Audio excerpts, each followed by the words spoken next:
being here this morning. This is the second in the spring portion of our series on Life at the Crossroads. We're excited about the presentation that we're going to hear this morning, and we'll speak about that in just a minute. I'm going to do a little advertising while we get a chance. This is the spring program for Life at the Crossroads, and all of the programs that are remaining are listed on the back. If anybody doesn't have one of these, it might be good to kind of pick this up if you'd like to. Another thing that's coming up, two other things that are coming up this spring, if you just have folks that you might want to mention this to as a part of our Twin County Leadership Initiative, is we have the Chick-fil-A Leader Cast coming up on May the 10th. This is an event that will be held at our other facility. We'll actually use this facility for some high school students who will be participating. But this is done, this will be about the 11th or 12th year that this program has been done, the third year that we've hosted it here in Carroll County, Galax and Grayson area. It's broadcast out of Atlanta, and I heard just this week that there are 2,013 sites all over the country and the world for this event. So there'll be a lot of people who will be participating. John Maxwell is one of the speakers. Condoleezza Rice is going to be interviewed. Coach Krzyzewski from I just say Virginia Tech from Duke will be a part of the program. Then there are Andy Stanley will be a part of it, and then there are 3 or 4 others who will be participating. But it is just a really excellent program, and there's some information here just briefly about it. And then another one that's coming up this spring is strengthening your facilitation skills. This is a program for people who might find themselves in some kind of a leadership role in a church group, a civic group, a rescue squad, fire department, PTO, PTA around schools, just in any environment in which you might be in a leadership role. This is a program to help people learn about how to facilitate groups, how to conduct meetings, and that sort of thing. This is going to be May the 22nd through the 24th. It starts on the afternoon of the one day, all day the next. This is Wednesday, all day Thursday, and half a day on Friday. We've done this one twice. Had 8, I think, the first time, 16 the second time. We did not have it last year, but this is a part of our program for this year. But if you're interested in any of those, you might want to just pick up that little brochure, and if anybody needs one, then there's not here, there's some out on the front. Then, we're working with Bluefield College, Airy University, and the University of Virginia's College at Wise to bring degree programs to this area. They both are in the process of, Bluefield is all online. They have about 6 bachelor's degree programs that they're offering online. They use this facility as kind of a place to do their orientation and meet with their students when they need to. Airy is offering an MBA. They just are completing this spring an MBA program that they have offered here in this area. There's been a cohort of 6 who will graduate with an MBA from Airy this spring. They're signing up their next cohort group, and we'd certainly like to see that be able to be offered again here in this facility. Actually, they've done it in this very room. University of Virginia at Wise offering 3 bachelor's degrees. I'm going to miss them. BA in psychology, business administration, and accounting. Did I get that right? Yes. And so they're also seeking cohort groups. But that's kind of what this facility is about. If you're just interested in that, we would certainly help us to spread the word. We've tried to publicize that. This morning, we're excited to have with us Tom Perry. Tom is from Mount Airy, originally North Carolina, now lives down in Patrick County. Tom has been part of and written several books, as he will share with us. One about Fieldale, and I've read that one. In fact, I'm from Fieldale, and Virginia, and you worked with Elva Adams, and she was a person a little bit older than I am, but she had a sister who was my classmate, and I thoroughly enjoyed that, by the way. And so when I heard that you were going to be coming today to share with us about Mount Mayberry and beyond, I got really excited. And thank you very much for your willingness to do that and come to share with us this morning. So, Tom, I'm just going to hand it off to you, and you can share more with us about what you're up to, but I think you will have done that if we talk about all these books. Thank you. Thank you very much for doing this for me. Good morning, everybody. Hello. Morning. It's kind of cold, isn't it? Yes. Thank you for having me, and thanks, Nikki, for your help for today's lecture on the pork chop sandwich, as I like to call it. This is Andy Griffith with his parents. If you've never seen his parents before, this is Carl and Geneva Nunn, N-U-N-N, Griffith, on his 31st birthday, Andy Griffith Day in Mount Airy. I think this was when Facing the Crowd, the movie, came out. They had a big parade for it in Mount Airy. So you can see who he looks like pretty easy there, I think. If you look at his mother and him smiling, you can anyway. So we're going to talk a little bit today about Andy Griffith, a little bit about Mount Airy, and about this book and how I came to write this book. I have a website, you see it there, the Free State of Patrick. This idea that if Patrick County, if Virginia didn't secede in the Civil War, Patrick County was going to secede from Virginia. I don't recommend that as a career choice as a rule, but that's kind of what it is. Today they say it's because Patrick County is so independent. It's a free state of mind, I guess, or stubborn, depending on how you look at that. We have actually more entertaining supervisors meetings than Carroll County does. If y'all are interested in entertainment, come over to Patrick and watch some supervisor meetings. We almost end up in fisticuffs at ours, apparently, but it's a pleasure to be here with you this morning. Some of you were here earlier, and I showed a little video of Andy Griffith teaching history from his show, and we'll show that again if you want to see it. But there are actually schools that use Andy Griffith to teach history now. It's funny, isn't it? Not saying. So we'll get started here today, and in spite of sequestration, we're going to go to the White House. And on November the 9th, 2005, President George W. Bush said this: "Here at the White House, we get an interesting mix of visitors. Already today, I've met with the Secretary of State, the Secretary of Defense, and the Dalai Lama, and the Sheriff of Mayberry." Andy Griffith first came to people's attention with his gift for storytelling, and his own life is a mighty fine story by itself. He started out as a high school teacher, and in an amazing career he's gained fame as an actor, received Grammy Awards for his singing, and he will always be remembered for the Andy Griffith Show in Matlock, yet he has given powerful dramatic performances in such movies as Facing the Crowd. Looking back on his Mayberry days, Andy explained the timeless appeal of the show. He said it was about love. Barney would set himself up for a fall, and Andy was there to catch him. The enduring appeal of the show has always depended, and still does, on the simplicity and the sweetness and vicissitude of the man behind the badge.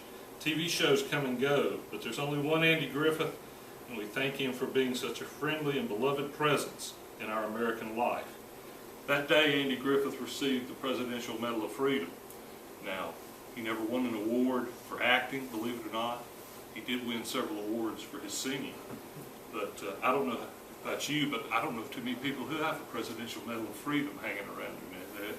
And there he is. You can watch this on C-SPAN. I encourage you to go do it. He got it the same day as Jack Nicklaus, Frank Robinson, and I think Aretha Franklin. There were about 18 of them up on the stage. What a crowd it was, too. And you can see in that picture of Andy Griffith, I don't think I ever saw him happier.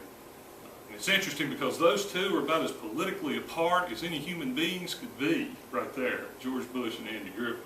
So that was an interesting day for Andy Griffith, certainly.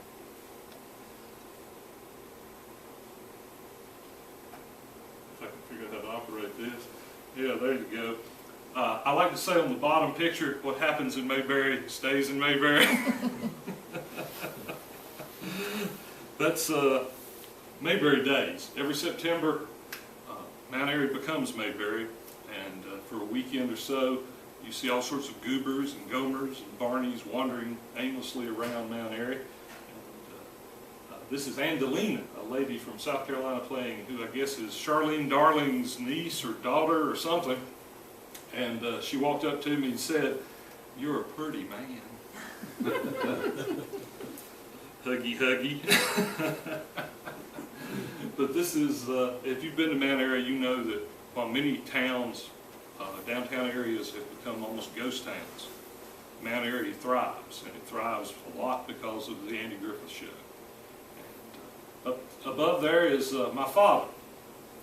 My father with Russell Hyatt, and if you know Russell is kind of the Floyd the Barber in real life. He still runs the barber shop on Main Street. He's in his, oh goodness, he's about 90, I guess now. And my father and he grew up together and knew each other. And I take my father in, who's about 81 himself, into town and buy him a hot dog at the Snappy Lunch, and I let him go over there and we sit and talk to Russell sometimes. And there they are waxing eloquently about growing up in Mount Airy. My father is named Airy Perry, E-R-I-E, and he's never met a woman he didn't want to flirt with or teach a kid. He taught 30 years in the school system in Patton County. The day Andy Griffith died, I went up and told my father that Andy Griffith had died on July 3rd last year, and asked him, I'd heard him tell this story before, but I asked him, "Did you ever meet Andy Griffith?" Because Andy was about 5 years old. And he says, "Well, yeah, I did. I was at the hospital pharmacy in Mount Airy one day getting a prescription, and Bob Smith, who was the pharmacist, was looking over my shoulder, and he said, Bob looked up and said, 'Well, hello, Andy.' And Daddy said he turned around, and there stood Andy Griffith right behind him. It was 1966. Andy Griffith was at the height of his television show, and there he stood in line getting his mother's prescription, because she lived a block away up on top of the hill there. And I said to my father, who is very much an extrovert, "Well, what did you say to him?" And Daddy said, "Well, Tom, I was so flabbergasted that Andy Griffith was standing behind me, I couldn't say a word." First time in his life my father was ever speechless. And then I made the fatal mistake of getting the hook caught in my mouth. "Well, what did he say to you?" "Well, Tom, he was so flabbergasted seeing me standing there in front of him, he couldn't speak either." But that's my father, who will tell you that he is not just Airy Perry, but he is irresistible.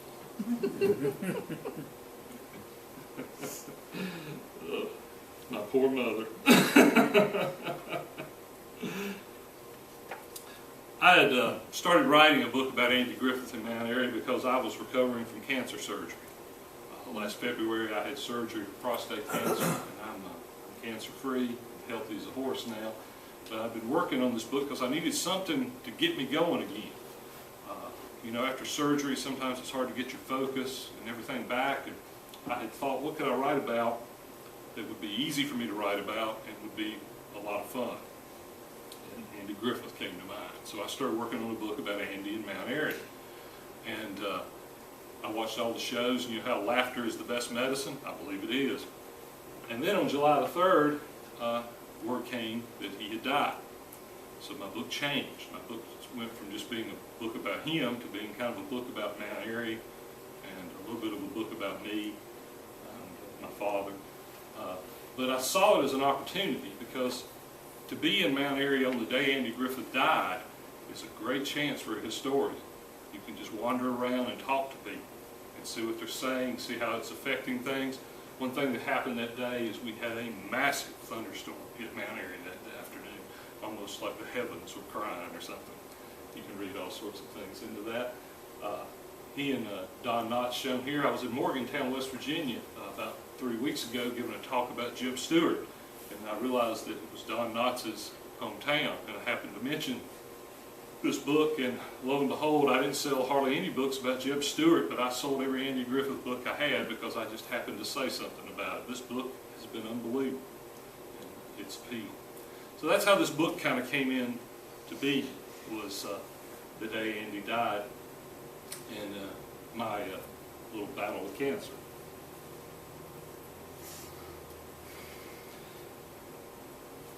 Andy Griffith was born 1926. He was born, I think it was June the 1st, on the same day as Marilyn Monroe. Andy Griffith and Marilyn Monroe, exactly the same age. He was born on South Street. The house is no longer there. It's very close to the railroad station in Mount Airy. If you know where the movie theater is in Mount Airy, Creekside, it's just across the little creek from there. And he grew up as the son of Carl and Geneva. Geneva was a nun, an N-U-N-N nun, not a Catholic nun. She was from Kibler Valley over there in Patrick County, where the Dan River flows out of the mountains. It's from her that Andy Griffith gets his musical ability. Her family were all big on the crooked road, I guess, if you would say today.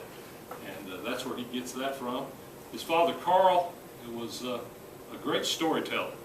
Some people in Mount Airy, and even Andy Griffith's first wife, said that Carl Griffith was the funniest man she ever knew.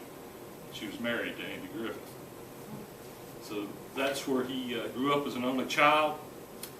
They actually moved away to Ohio for a few years and came back. Imagine how different it would be if Andy Griffith had stayed in Ohio instead of coming back to North Carolina. But that's his mom and dad. He had no siblings. And, he grew up there in Mount Airy until he goes off to college. One thing that people love to talk about is where does he get this idea, this name, Mayberry? His mother was from Patrick County. His grandfather ran a sawmill on what we call Fall Creek over in Ararat, Virginia, where I grew up. And the story is, if you read Jerry Bledsoe's book, it's called, I think, Blue Horizons, where he bicycled the whole Blue Ridge Parkway. And he stops in at the Mayberry Trading Post where he encountered Addie Wood, who's no longer with us, but was a fixture up there for years. And she told Jerry Bledsoe that as a little boy, Andy Griffith used to come into the Mayberry Trading Post all the time with his father and his grandfather, and that they would sell him ginseng, was one of the things that the Griffiths would sell to the Mayberry Trading Post. Well, one of the other things I found in doing this years ago was that indeed his mother was from Patrick County, because there's her marriage license to Carl Griffith in the Patrick County courthouse. Not in the Surrey County in North Carolina, but in the Patrick County. So this is all very interesting. You know, you could prove this. Well, I went to Chapel Hill. Andy Griffith has papers at the University of North Carolina, and I went and looked through them just to see if there was anything there. Well, most of it is about the show and the scripts and all that kind of thing. Lo and behold, what do I find in Andy Griffith's papers? The mimeograph pages of Jerry Bledsoe's book, where he talks about visiting the Mayberry Trading Post. And in there, Andy has made a great big circle around the paragraph where it talks about Mayberry and him coming in there as a little boy. He doesn't write anything, he doesn't say anything. It's in his papers with a giant big circle around it. Interpret that as you will. But why would he have that in his papers if he hadn't read that? And maybe it is true. So that's one theory about where Mayberry comes from. And of course that's right off the Blue Ridge Parkway. If any of you riding through, you can see that.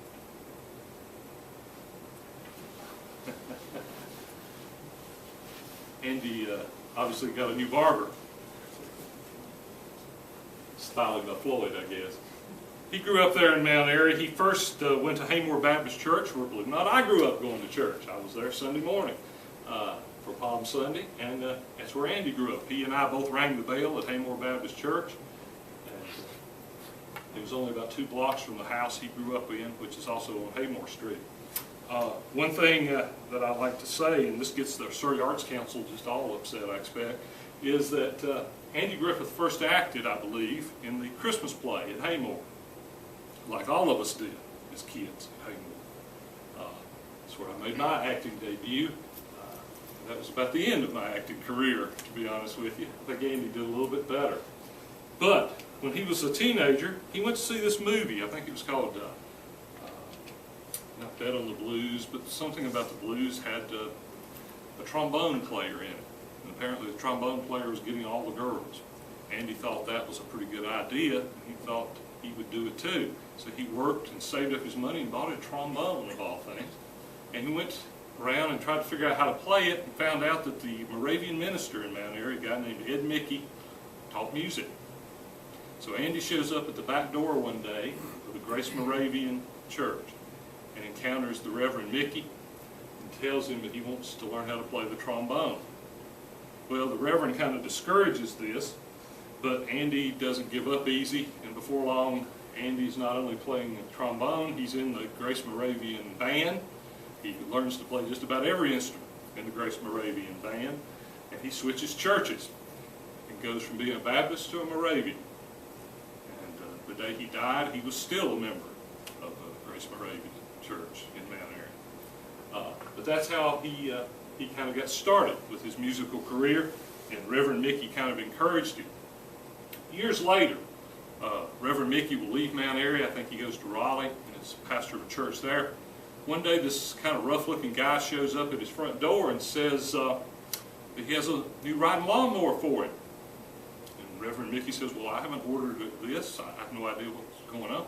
He said, the man says, well, I got this thing for you. You don't want me to take it back, do you? And Reverend Mickey says, well, give me a minute. He calls the lawnmower dealer and says, yes, sir, someone has purchased this lawnmower for you and it's delivered today. Well, when he goes back to the front door to see the delivery man, he's kind of taken off his disguise, and there stands Andy Griffith in front of him, because the Reverend had mentioned to Andy Griffith that he had needed a new lawnmower in a letter, and Andy went and bought him one. So Andy Griffith, he has two sides to him, as many of you have probably heard about, but he does remember people who help him, and he, years later, will buy the Reverend Mickey a lawnmower. He's going to get his start going in school at what is today the Andy Griffith Playhouse, where one of his friends in here is supposed to get up, I think, and sing a duet. And Andy gets up on stage and realizes his friend has left him up there by himself. And Andy has to perform alone. And he realized at this moment that he could use humor to control an audience. So he started goofing off and having fun. He was singing a song about the old gray mule or something, and he realized for the first time how comedy could work, because he was not the athletic kid, he was not the most popular kid, he was the only child, kind of a loner in many ways, and that's when he first realizes what he could do by just making a fool of himself in the audience. He goes off to Chapel Hill to school. He's originally going to be a Moravian minister, but he gets down there and apparently doesn't like sociology class and psychology class and all this kind of thing, and he switches to music. I think to the consternation of many people back in Mount Airy who thought he was going to be a minister in their church. He lived in the Steel Dorm, which is still there in Chapel Hill. It's not a dorm anymore, but it's right there, pretty close to the old well. And he starts acting in plays. He comes back to Mount Airy and acts in plays. He goes to the coast and starts acting in the Lost Colony. And you see him there on the top in the middle, and I believe that's his first wife, Barbara, there with him. But he graduates with a music degree, and he can't really sing. He tries to go to New York. He doesn't do very well. He comes back to North Carolina, and he starts teaching at Goldsboro's High School. And at the bottom there you see him actually teaching music to kids at Goldsboro High School. A good friend of mine, Wayne Jones, you believe it or not, reenacts Jeb Stewart, dresses up as Jeb Stewart and goes all over the place doing that. Wayne's mother is actually one of those students in Goldsboro, and he gave me that picture of young Andy Griffith. So Andy tries that for a couple of years, and he and his wife, Barbara, start going around what I call the rubber chicken circuit, where they go to Rotary clubs and do their comedy and their music. And he comes up with something I'm sure most of you have already heard about. What it was football. It becomes a huge hit record for him. Here he is atop at Chapel Hill, actually doing it before a football game. I don't know what they do at Carolina, but they ought to do that before every home football game at Carolina. If they don't, there's something wrong with them. But there he is doing that, and this becomes a huge hit for him, and it's going to allow him to return to New York and to try to get on Broadway, which he does in No Time for Sergeants, among other things. He does it on Broadway, does it on television, does it in the movies. And if you'll notice, there he is on the bottom left with somebody else you might recognize. Don Knotts is in the movie with him. He also does a movie with Elia Kazan, who was a very famous director back then, maybe one of those guys that got blacklisted, I can't remember. Here he is with Patricia Neal, Facing the Crowd.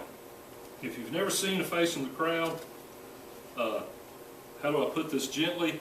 He's not Andy Taylor, I'll tell you that. He is almost megalomaniac. It's one of the darkest roles he ever did, and he did it very well. And we forget sometimes that he really was a serious Broadway actor. He did several movies that were very serious, dramatic roles. And there he is in Facing the Crowd, which is, I think, what was showing in Mount Airy when I showed you that first original picture.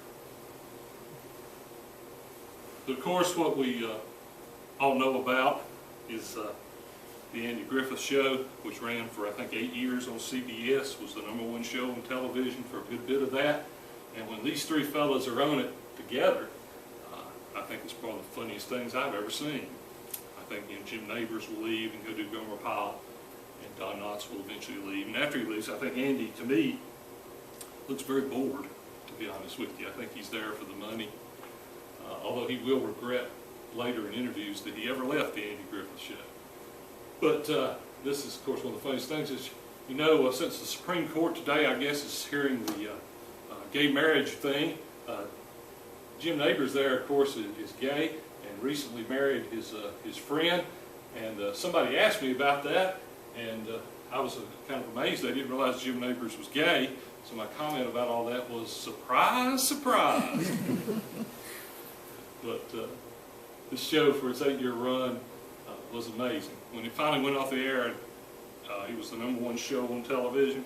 Only 3 shows have ever gone off the air as the #1 show on television: Lucy, and Seinfeld, and Andy Griffith. So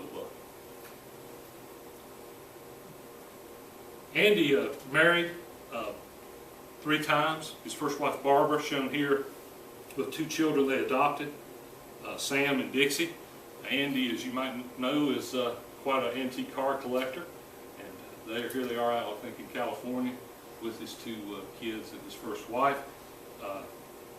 When my father saw him that day in the hospital pharmacy, it was 1966. That's the same year that he's going to move his parents out to California. And his parents will live out there near him for the rest of their lives. He also, of course, started doing the Lost Colony and did it for years and years, and he fell in love with the Outer Banks and Manio, and bought a house out there and lived out there. Some of you were mentioning it. Somebody mentioned this to me a few minutes ago. There was a big story this week in the news that his 3rd wife, Cindy, his widow, recently got a permit to tear down the house. Well, it's not the house that she and Andy lived in. It was the first house. I think it was the house that Andy and Barbara lived in on his estate out there in Manio.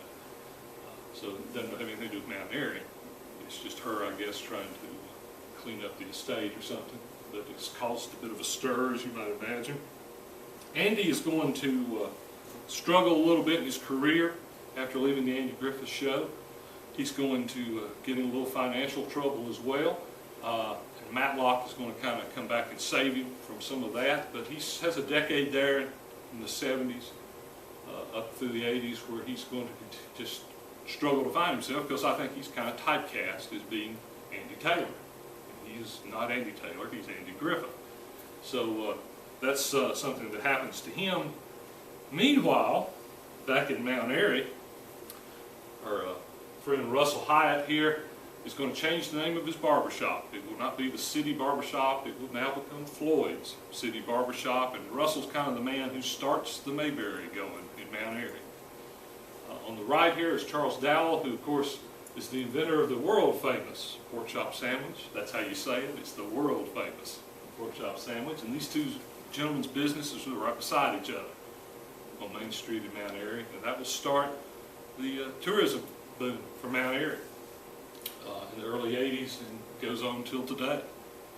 Every summer, busloads and busloads of people come.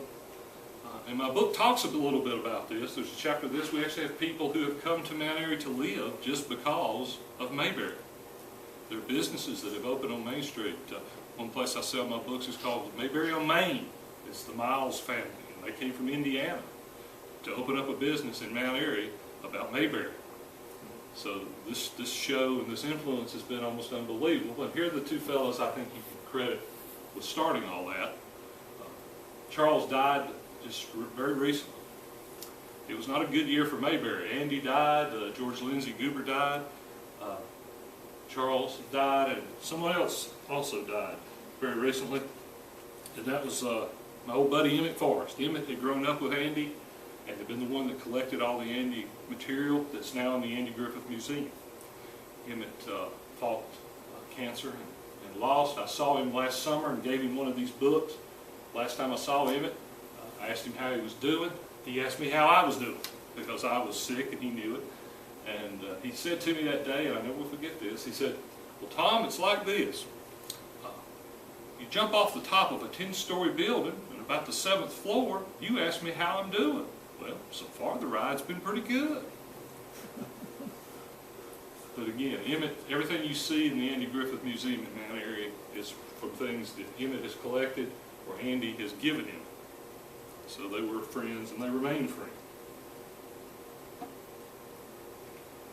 Talk a little bit about Andy Griffith's legacy. While he was probably one of the greatest television fathers there ever was, even he would admit in real life that he was not a very good father.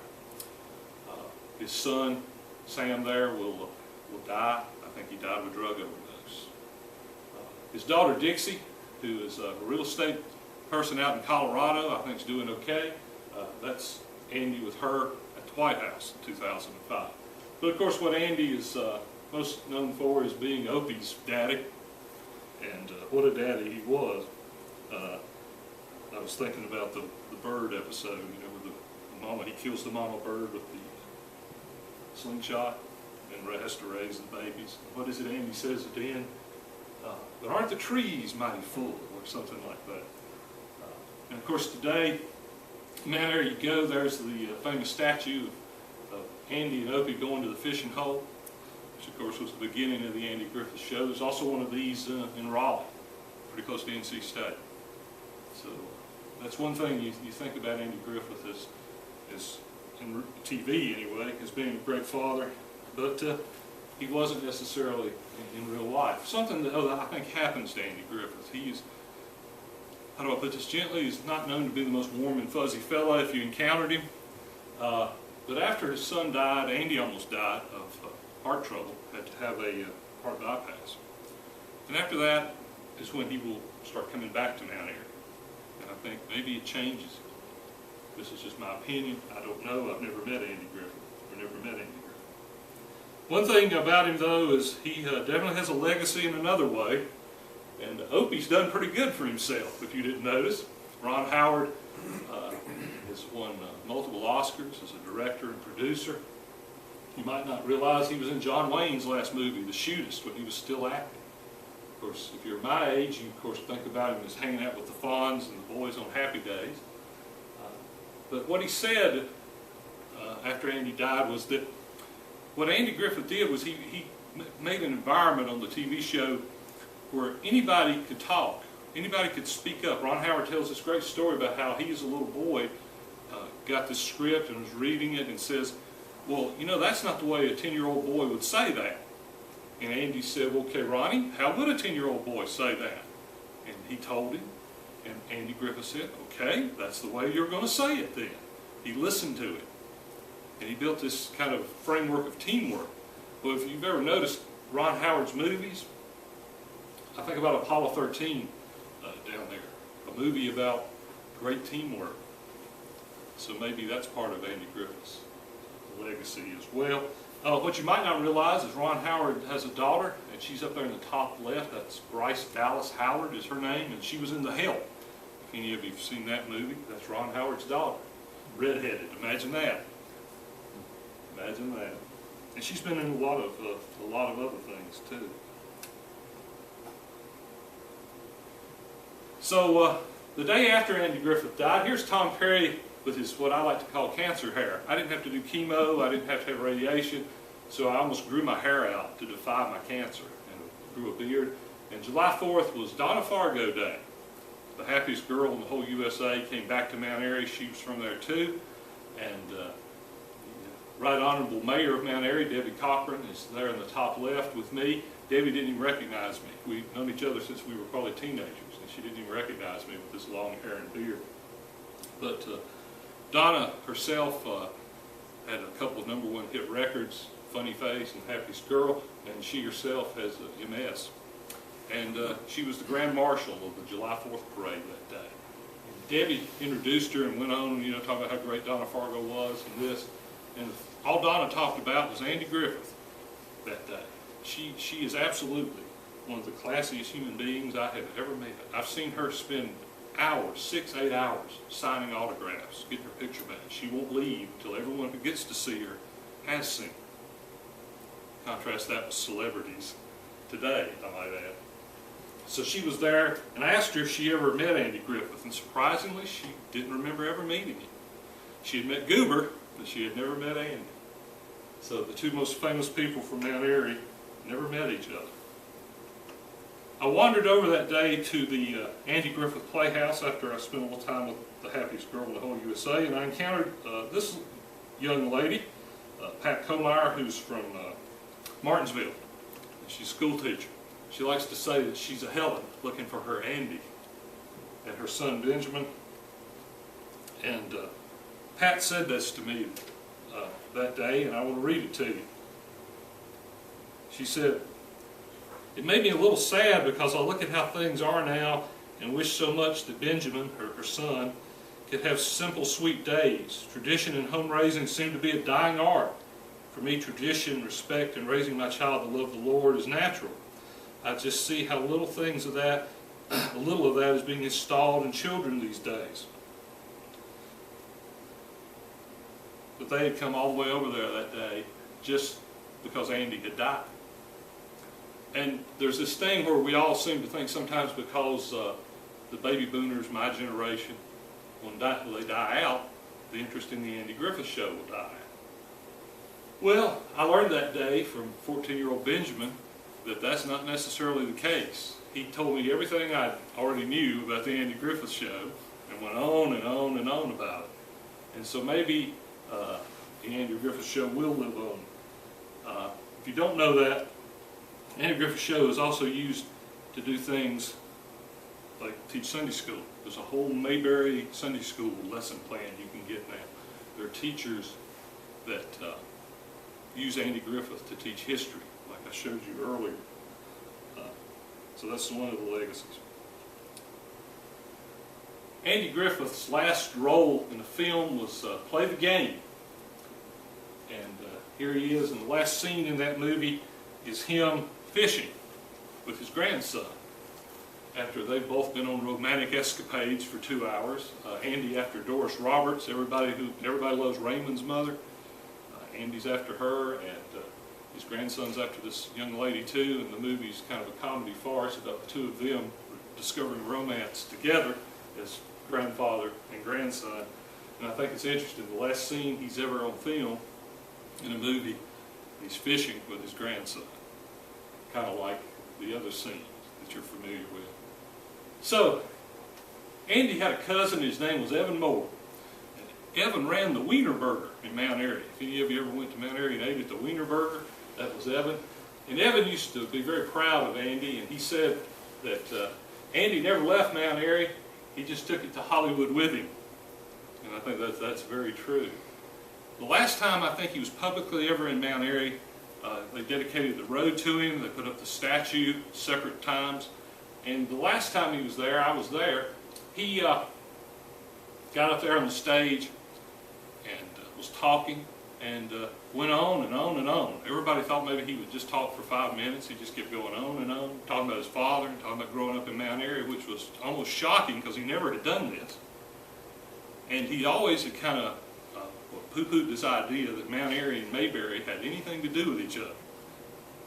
Well, Don Knotts, before he died, actually kind of changed my opinion on that. He said that Andy was involved in every writers' meeting that they had for the Andy Griffith Show, and that he was indeed very involved in making what I like to say Mount Airy Mayberry.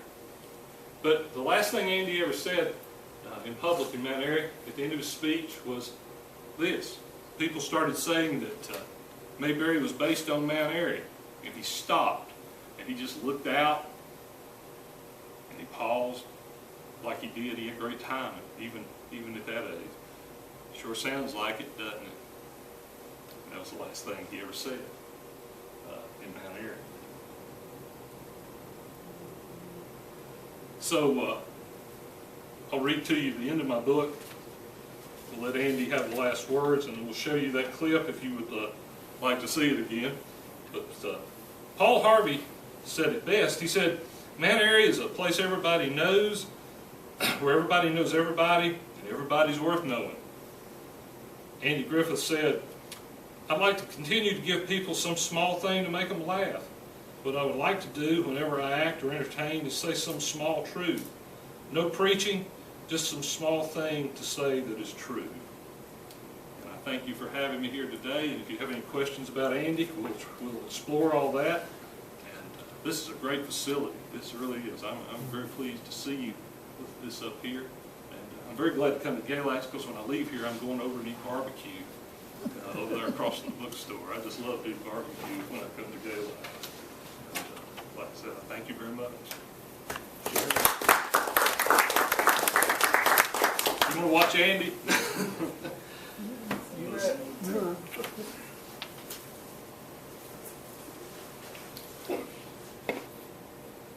Oops. Back up here.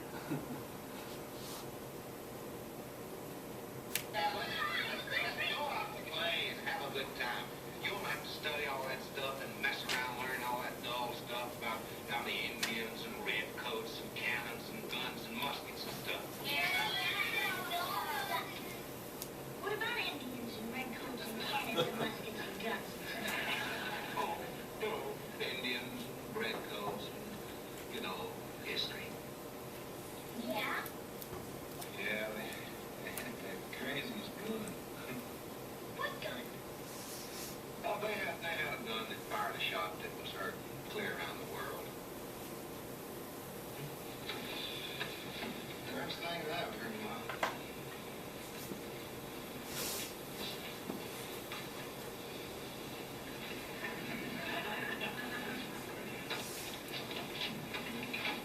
What gun? What? What kind of gun? What kind of gun what? You know what kind of gun? The kind of gun that can fire shots that can be heard clear around the world. Tell us about that gun. Well, there was this fella. You sure you want to hear this story? It's history. Hey, tell the story. Well, long time ago, this country was a part of England, and we wasn't getting along with it too good. In fact, we was thinking about breaking away and starting our own country. But the king over there in England, he says, you do that, and I'm going to send my redcoats. They was British soldiers, and he was going to send them over here to whip us. Oh, there. He says, you better think about that thing. Well, so your great-great-great-great-great-granddaddies all got together. You know the thing about it? And they argued about it back and forth a while. And finally one of them says, let's do it. Let's start our own country. So I said, how you do that? Says, I don't know. Says, I reckon you just start. Says, what do we call it? Says, let's call it the United States of America. That was a good name. Yeah. About that time, up in Boston, Massachusetts, there's a fellow living up there named Paul Revere. And he was a pretty good old fellow. Just as poor as Joe's turkey, but he was a pretty good old fellow. And he owned a real good old horse named Nellie. And Paul, he was wandering around the streets up there one night, and he come up on a friend of his. And he says, honey, what's new? His friend says, what's new? Says, the British is coming. That's what's new. What's the matter with me? And Paul says, you're kidding. He says, it's a fact. Says, I just heard it from an Indian. And you know them Indians, they keep their ears to the ground. And Paul says, do folks know about this? The fellow says, I just heard about it myself. And Paul says, well, what we going to do? The fellow says, I'm getting out of town. And Paul says, well, we got to spread the word. He says, you spread it. I'm getting out of town. Well, Paul didn't know what to do. But he knew he had to do something. Now it happened that they had planned, if the British was ever to come over here, that they'd put a light up in this high church steeple.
That's the episode where he first meets Helen Crump, and he gets in trouble because he tells the boys that they don't have to study history, and she comes in and just lets him have it. And that's the first time that he ever met Helen Crump.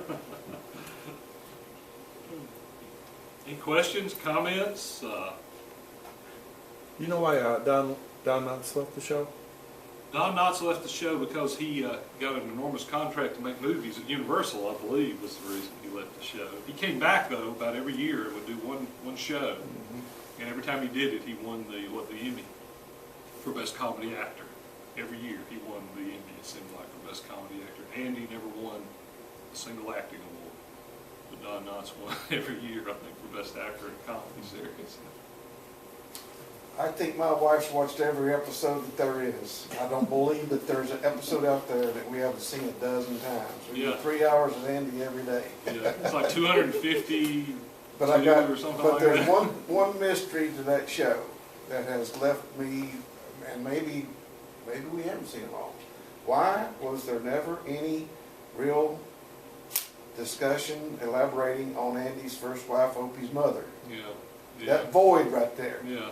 They never talked about that. I think maybe they never talked about that so that he could be the super TV father. Because, you know, if they acknowledge her role. I mean, did they ever even acknowledge Not anything? very often. I'm not an expert on the Andy Griffith show, but I don't believe they ever hardly. I am by default. Hardly ever mention her. Of course, you notice he has just a plethora of women trying to be the next Mrs. Andy Taylor, as you know. From the very beginning with Father Knows Best's, what was her name? Oh, goodness. Ellie Walker. Who was Ellie Walker? Eleanor Donahue. And then Helen Crump and all that. So, but no, I don't ever remember them really discussing Opie's mother. They really don't. Now, I have one other comment, and I say this not to be disrespectful toward Andy at all, because I think it was a great show too. But I have a relative of mine that lived on, is it Manitou? Mania. Mania. Okay. Like the Indian. And lived fairly close to Andy, and they would see him out and about. Yeah. And the report that I got is he was not the friendly sheriff that you saw on TV. As a matter of fact, he was pretty rude. Yeah, he has quite a reputation for not being warm and fuzzy. And I think the reason is a lot of people just assumed that he was Andy Taylor and would come up to him and talk to him like he was Andy Taylor. Well, you found out real quick he was Andy Griffith. And the thing is, I think Andy Taylor is not him at all. I think Andy Taylor is Carl Griffith. That whole character is his father. That he bases that whole character on his father. And that's my theory about it all. But you're about the 12th million person now to come say that. Well, I even heard reports that he would go out and cut the crab traps at night. Yeah, people would have the crab traps out, and he'd go cut if it was loose. near his property, that wouldn't surprise me. Yeah. That wouldn't surprise me at all. You're, like I said, you're about the millionth person to say that to me. Yes, sir. It may be easier to answer this question in about 6 months when we've gone through a tourism season, but is there any early indication of what impact Andy's death will have on Mount Airy? Well, last year it was a huge impact. The numbers, I think, almost doubled in some cases. Mayberry Days was big as it's ever been, as I recall, because I was sitting there selling books in the middle of it, and we just did extremely well. This book is sold better than any book I've ever had. But will it taper off? There are actually people in Mount Airy who want it to taper off. They don't like all the Andy tourism and stuff. But I tell people who ask me about that, you want to see what Mount Airy is without Andy Griffith, go to Martinsville. Go downtown Martinsville and look around. And you'll find out real quick what Mount Airy without Andy is like, because it's a ghost town. Except for the new college they have, which is doing exactly what you're doing here, the online courses and things. But it's really kept the downtown thriving. And being, I guess, a greedy capitalist, I'm all for that. Anybody else? Anything? I think Thelma Lou lives in Mount Airy now. Is that Betty right? Lynn does. She lives at Ridgecrest, up north of town, the retirement home, and about once a month or twice a month on Friday, she comes down to the Andy Griffith Museum and signs autographs. She charges you for her autographs. She's like Willie Mays, you don't get a free autograph, but she does, and I think that's how she probably supplements some of her income, is by doing that. But she comes, she's probably in her mid-80s too, and comes at least, I think, a little once or twice a month to the Andy Griffith Museum. She moved from California. The story was she moved from California because she'd had break-ins at her apartment. She moved to Mount Airy, and she hadn't been there almost no time, and she got mugged in the Lowe's grocery store parking lot in Mount Airy. I never heard anybody get mugged in Mount Airy. Thelma Lou moves there and gets mugged. And I think that same article I read that she never married. I don't believe she did. I guess when you've had Barney, you never. But no, she did. She did, and was into a lot of movies, I guess, in the 40s and stuff, and 50s. But I don't believe she ever did either. I don't know that I'd ever kind of put together that Don Knox had been in No Time for Sergeant. Yeah. I think the story is that when Andy was the pilot for the Andy Griffith show was on the Danny Thomas show. If you remember, Danny Thomas came through this southern town and runs into this guy who's the sheriff and the justice of the peace and the magistrate all in one, and it's Andy Griffith. And Don Knotts had seen that, and I think contacted Andy Griffith and said, "You need a deputy." And that's where I think that's where it kind of came from. Because Andy, the early ones, if you ever notice, Andy's kind of the comedy guy. But once Don Knotts gets on there, he realizes that he should be the straight man and let Don Knotts just turn him loose and let him go. And that's what he does. That's what he does.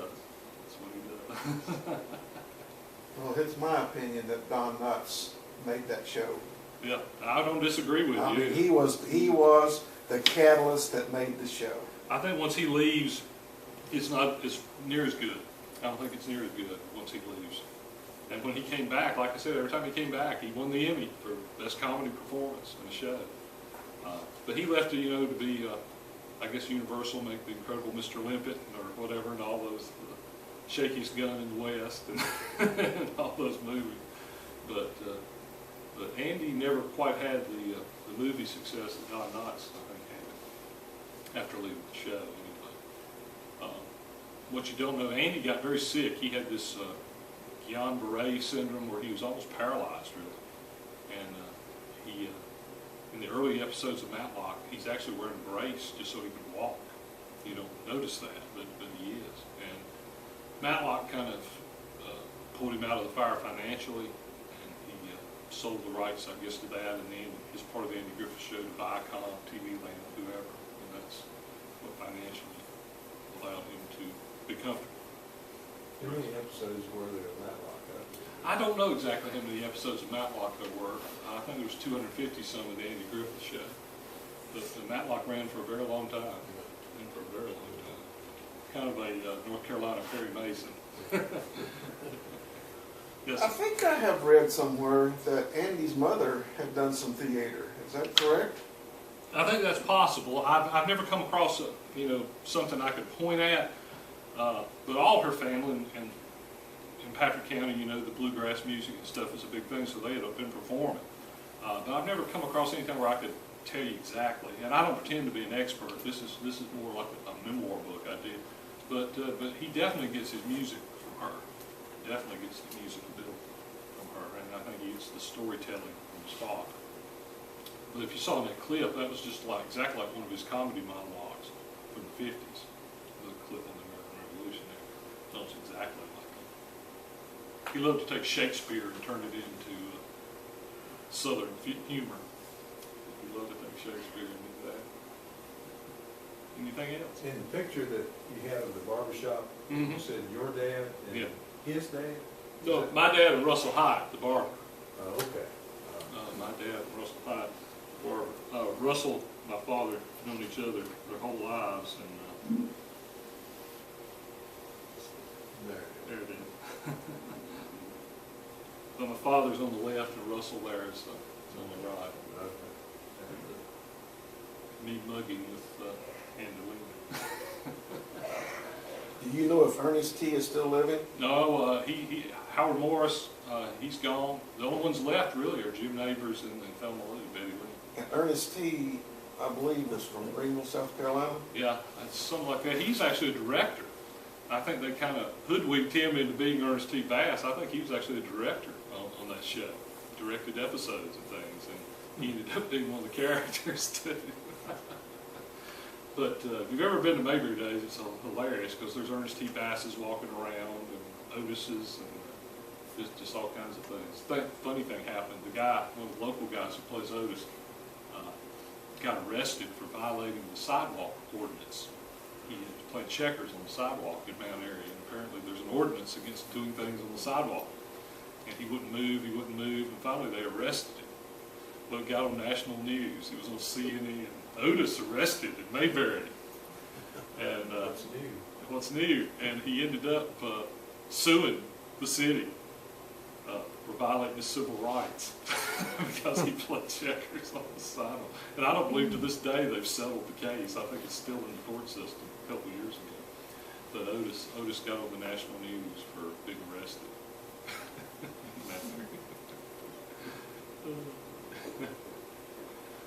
All right. Well, I have my books up here if any of you are interested. I write a lot about the Civil War and Jeb Stuart. And with that cash check and credit card here this morning. What are some of those? Well, a lot of my books are about Jeb Stuart. Jeb Stuart and I grew up in the same little community over there in Patrick County. And, so a lot of them are about the Civil War, about him. A lot of my photo books about Fieldale. Thanks for the plug. I have multiple books like that. I have a photo book about Mount Airy too. But I have about 25 books in print now, give or take, on different things. So you're all welcome to come up here and look at them. And again, I thank you for having me. Thank you.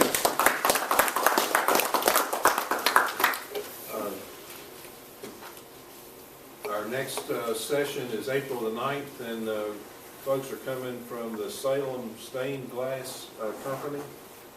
That's right. And they're going to talk about some of the work that they've done on restoration and manufacturing of residential and church stained